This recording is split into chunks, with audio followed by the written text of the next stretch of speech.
Bonjour à toutes et à tous, et bienvenue pour la première partie de cette leçon qui s'intitule « Les liens de son entre les mots ». Alors, lien de son et non pas de sens comme on l'a vu avec les synonymes antonymes. Cette leçon-ci porte bien sur les sons, c'est-à-dire les sonorités des mots. Et on va tout de suite commencer avec les paronymes.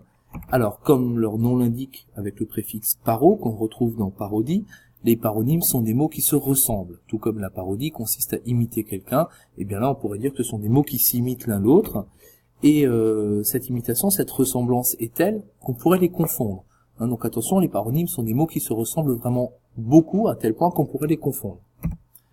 Alors on commence avec un premier exemple. On a le mot effusion, qui désigne un liquide qui se répand. On parle par exemple d'une effusion de sang, ou encore d'une manière imagée, une effusion de sentiments, c'est-à-dire une manifestation particulièrement forte de sentiments.